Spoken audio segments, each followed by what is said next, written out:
So good morning to everyone. So today we are going to discussing the general science biology practice bits అన్నమాట.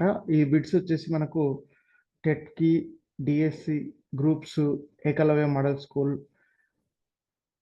కేంద్రీయ నవోదయ విద్యాలయం, police jobs మొదలగు competitive పోటీ పరీక్షలకు చాలా ఉపయోగపడుతుంది.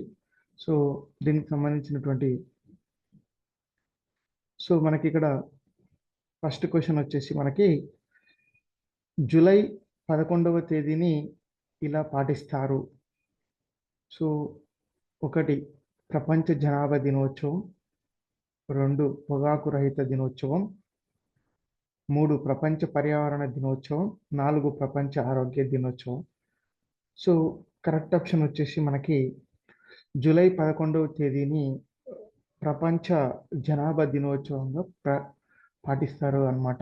సో మొత్తం మీద జూలై 11వ తేదీని ప్రపంచ జనాభా దినోత్సవంగా పాటిస్తారు.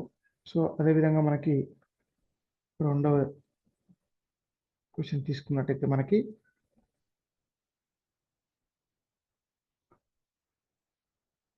ఇక్కడ మనకి జాబితా 1 అంటే జాబితా 2 మ్యాచ్ ద ఫాలోయింగ్ ఇక్కడ జతపరచుము అనేటువంటి క్వశ్చన్ వచ్చింది ఇక్కడ మనకి.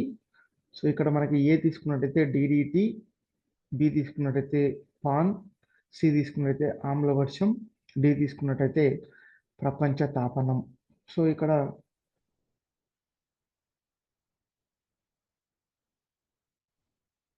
జాబితా 2 తీసుకున్నట్టయితే కార్బన్ మోనాక్సైడ్, కార్బన్ డైఆక్సైడ్, పొగమంచు, జీవ విస్తరణ, సల్ఫర్ డైఆక్సైడ్. సో జనరల్గా మనము ఈ కార్బన్ డైఆక్సైడ్, కార్బన్ మోనాక్సైడ్కి సంబంధించి తీసుకుంటే మనకు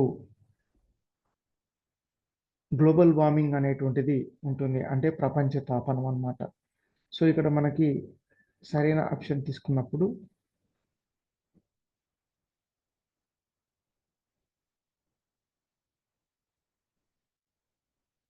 డి ఆప్షన్ మనం కరెక్ట్గా చెప్పవచ్చు. So D option. సో ఏకి 3 అన్నమాట, సోకి బికి 2, సికి 4, డికి 1. సో ఇందాకనే చెప్పిన నేను ఆల్రెడీ. సో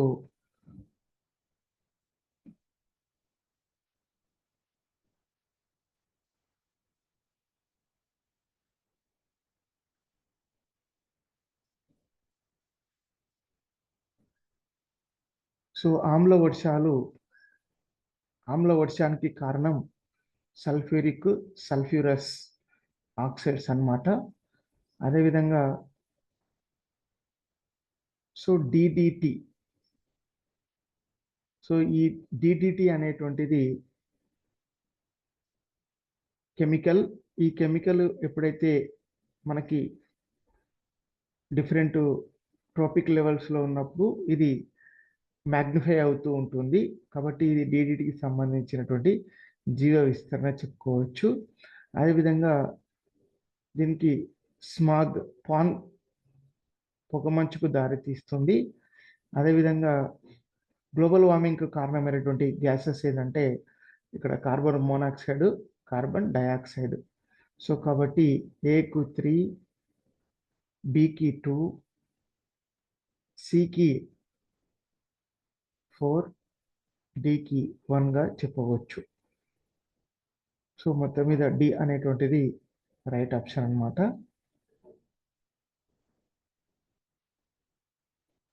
సో ఇది థర్డ్ క్వశ్చన్ తీసుకుంటే మనకి వృక్షం యొక్క వార్షిక వలయాలను లెక్కించడం ద్వారా దాని వయసును నిర్ధారించడాన్ని ఏమని పిలుస్తారు? సో జనరల్గా మనం తీసుకున్నట్టయితే పెడాలజీ అంటే స్టడీ ఆఫ్ సాయిల్, పెలినాలజీ అంటే study of pollen grains, pomology అంటే ఫ్రూట్స్ గురించి స్టడీ చేయడం. ఇక ఈ 3 కానప్పుడు మనకు 4వది ఏది అంటే డెండ్రోక్రానాలజీ. సో డెండ్రోక్రానాలజీ అనేటువంటి బ్రాంచి ప్లాంట్స్ యొక్క ఏజ్ని ఐడెంటిఫై చేయడానికి ఉపయోగపడుతుంది అన్నమాట. సో రైట్ ఆప్షన్ వచ్చేసి మనకి 4th వన్.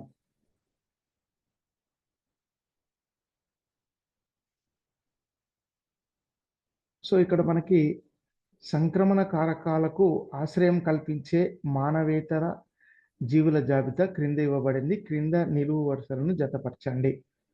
సో ఇక్కడ డిసీజెస్ ఇచ్చారు, తర్వాత హోస్ట్ ఆర్గానిజమ్స్ ఇచ్చారు. సో ఇక్కడ మనకి దీనికి సంబంధించినటువంటి ఆప్షన్స్ తీసుకుంటే మనకి ఫస్ట్ ఏ వచ్చేసి ఎన్సెఫలైటిస్. ఇది బ్రెయిన్కి సంబంధించినటువంటి డిసీజ్ అన్నమాట. సో అదేవిధంగా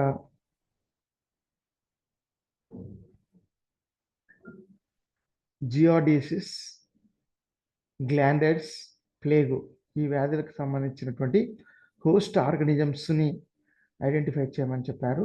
సో ఇక్కడ రోడెంట్స్ గుర్రాలు, గృహ ఎలుకలు, పక్షులు మరియు పశువులు, గొర్రెలు, మేకలు ఇవ్వడం జరిగింది. సో మనకి సరైన ఆప్షన్స్ ఇక్కడ ఇవ్వడం జరిగింది మనకి. సో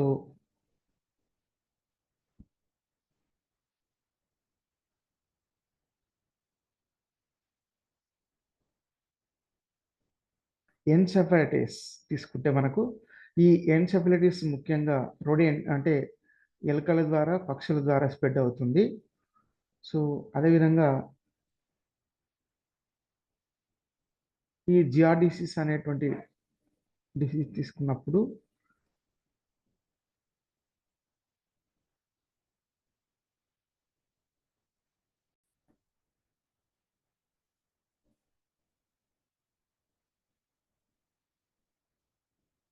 ఈ డిసీజ్ అనేటువంటిది ముఖ్యంగా రోడెంట్స్ అంటే ముఖ్యంగా ఎలుకలు, పందికొక్కులు, చిట్టెలుకలు వస్తాయి. అదేవిధంగా పిల్లులు, కుక్కలు, పశువులు కూడా వస్తాయి. ఈ డిసీజ్కి ఇవి హోస్ట్ అన్నమాట. సో వీటిలో ఈ రోగాన్ని కలిగించే జీవులు ఇందులో ఉండి మనకు స్ప్రెడ్ చేస్తాయి అన్నమాట. సో గ్లాండర్స్ డిసీజ్ తీసుకున్నప్పుడు ఇవి ముఖ్యంగా ఈ డిసీజ్ అనేటువంటిది గుర్రాల ద్వారా వ్యాప్తి చెందుతుంది. అంటే గుర్రాలలో ఈ గ్లాండర్స్ డిసీజ్కి సంబంధించిన డిసిఓ అంటే డిసీజ్ కాజింగ్ ఆర్గానిజమ్స్ ఉండే అవకాశాలు ఉంది. అదేవిధంగా ప్లేగు తీసుకున్నప్పుడు రోడెంట్స్ ఎక్కువగా అంటే ఇంటిలో ఉన్నటువంటి ఎలుకలు ఇవి వ్యాప్తి చేసే అవకాశం ఉంది.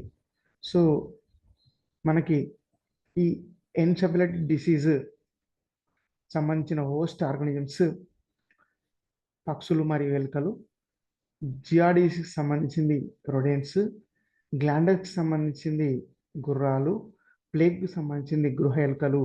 ఈ విధంగా ఆతిథ్య జీవిగా యాక్ట్ చేయడం అనేది జరుగుతుంది అన్నమాట.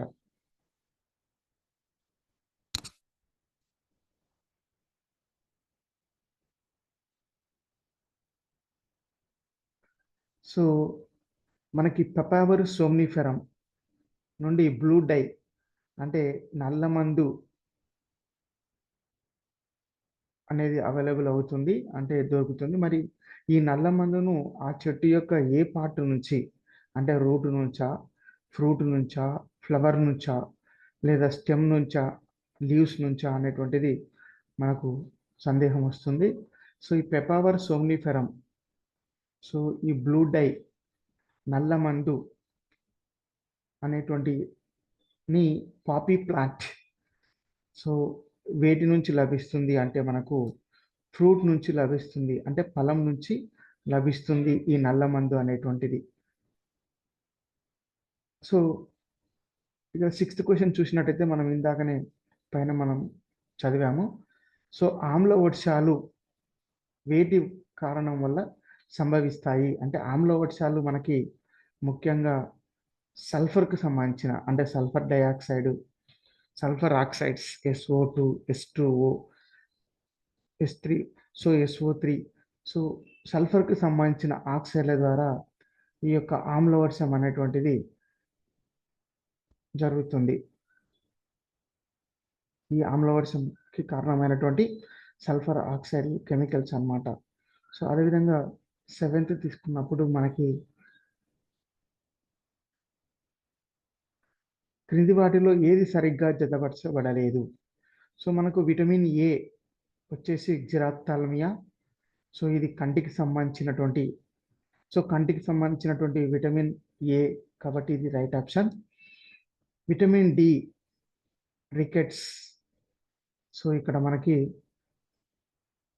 ఈ రికెట్స్ అనేటువంటిది రైట్ ఆప్షన్ అన్నమాట. ఈ రికెట్స్లో మనకి బోన్స్ డిఫార్మేషన్ ఉంటుంది, ఇది డి విటమిన్కి సంబంధించింది. సో విటమిన్ కే తీసుకున్నప్పుడు బెరిబెరి. సో విటమిన్ కే ముఖ్యంగా మనకు ఏ డిసీజ్ అంటే విటమిన్ కే ద్వారా మనకు ఏ డిసీజ్ అంటే బ్లడ్ బ్లీడింగ్, అంటే రక్తము గాయాల ద్వారా కంటిన్యూగా కారుతూ ఉంటుంది, అంటే రక్తం గడ్డ కట్టదనమాట. సో కాబట్టి ఇక్కడ వచ్చే డిసీజ్ ఏంటి అంటే బ్లడ్ బ్లీడింగ్, కానీ ఇక్కడ బెరిబెరి ఇవ్వడం జరిగింది. సో కాబట్టి బెరిబెరి అనేది రాంగ్, విటమిన్ కేకి సంబంధించినటువంటిది. సో ఇది సరిగ్గా జతపరచబడలేదన్నమాట. సో విటమిన్ సికి సంబంధించింది స్కర్వీ డిసీజ్ కరెక్టే. సో దీనికి వచ్చేసి కే విటమిన్కు డిసీజ్ ఏది రావాలి అంటే బ్లడ్ బ్లీడింగ్, అంటే కే విటమిన్ తక్కువ కావడం వలన గాయాలైనప్పుడు రక్తం గడ్డ కట్టకుండా కంటిన్యూగా కారుతూ ఉంటుంది అన్నమాట. So blood not clot, vitamin K deficiency వల్ల. సో అదేవిధంగా క్రింది హార్మోన్లలో 8th వన్ తీసుకున్నప్పుడు క్రింది హార్మోన్లలో ఒకటి అత్యవసర హార్మోన్గా ప్రసిద్ధి చెందింది. ఎమర్జెన్సీ హార్మోన్ అంటాం ఇంగ్లీష్లో. ఈ ఎమర్జెన్సీ హార్మోన్ అనేటువంటిది ఏది అంటే మనకి ఇక్కడ అడ్రినల్ హార్మోన్. ఈ అడ్రినల్ హార్మోను ని ఎమర్జెన్సీ హార్మోన్ లేక అత్యవసర హార్మోన్ అంటాం. సో కొన్ని సందర్భాల్లో మనం చేయని పనిని కూడా చేసే విధంగా మోటివేట్ చేస్తుంది. సో కాబట్టి ఈ అడ్రినల్ హార్మోన్ని అత్యవసర హార్మోను లేక ఎమర్జెన్సీ హార్మోన్గా పిలుస్తాం. ఇక గ్లూకాన్ అయితే మనకి ఈ గ్లూకాన్ ఏం చేస్తుంది అంటే ఎప్పుడైతే మన బాడీలో గ్లూకోజ్ తక్కువ అవుతుందో గ్లైకోజన్ను గ్లూకోజ్గా మారుస్తుంది. ఈ థైరాక్సిన్ మనకి అయోడిన్ ఎలిమెంట్ ఉన్నప్పుడు ఈ థైరాక్సిన్ హార్మోన్ ప్రొడ్యూస్ అవుతుంది. ఈ థైరాక్సిన్ హార్మోన్ మన బాడీలో ముఖ్యంగా ఫిజికల్ గ్రోత్కి, మెంటల్ గ్రోత్కి ఉపయోగపడుతుంది. ఇక టెస్టోస్టిరాన్ అనేటువంటిది మేల్ హ్యూమన్ బీయింగ్లో రిలీజ్ అయ్యేటువంటి హార్మోను. దీని ద్వారా సెకండరీ సెక్సువల్ క్యారెక్టరిస్టిక్స్ అనేటువంటివి ప్రొడ్యూస్ అవుతాయి మేల్ హ్యూమన్ బీయింగ్లో. ఇక 9th క్వశ్చన్ తీసుకున్నప్పుడు ఇక్కడ మనకి యూనియన్ కార్బైడ్ పరిశ్రమ నుండి ఒక వాయువు వెళ్ళడం వల్ల భోపాల్ గ్యాస్ దుర్ఘటన సంభవించింది. ఇది అనేక ప్రాణాలను కలుగొనడానికి దారి తీసింది. దాని నుంచి మన వెలువడినటువంటి వాయువు ఏంటి అంటే మనకి మిస్ అన్నమాట, అంటే మిథైల్ ఐసోసైనేటెడ్ అనేటువంటిది రైట్ ఆప్షన్గా. సో భోపాల్లో యూనియన్ కార్బైడ్ పరిశ్రమ నుండి ఈ మిథైల్ ఐసోసైనేటెడ్ కెమికల్ రిలీజ్ కావడం వల్ల అనేక మంది చనిపోవడం అనేటువంటిది జరిగింది. అదేవిధంగా 10th తీసుకున్నప్పుడు ఈ 10th క్వశ్చన్ జపాన్లో కుమయోటో నగరంలో ఉన్నటువంటి క్యుషు ద్వీపం తీరంలో ఉన్న మినిమాటా సింధు శాఖ వద్ద మినిమాటా అనేటువంటి వ్యాధి సంభవించింది. ఈ వ్యాధికి కారణమైనటువంటి రసాయనం ఏంటి అంటే ఇక్కడ మెర్క్యూరీ అన్నమాట. ఈ యొక్క జపాన్ దేశంలో కుమయాటా నగరంలో ఉన్నటువంటి ఈ యొక్క మినిమాటా ఇండస్ట్రీస్ సంబంధించినటువంటిలో ఈ పాదరసం రిలీజ్ కావడం వలన ఈ పాదరసము ఆ యొక్క లోకల్ బాడీ వాటర్ బాడీలోకి రిలీజ్ కావడం వలన చేపల్లోకి ప్రవేశించడం వల్ల అలాంటి చేపలను హ్యూమన్ బీయింగ్స్ తీసుకోవడం వల్ల హ్యూమన్ బీయింగ్కి మినీమాటా అనేటువంటి వ్యాధి సంభవించింది. సో కాబట్టి మానవులలో మినీమాటా వ్యాధి సంభవించడానికి కారణమైనటువంటి రసాయనం ఏది అంటే పాదరసం.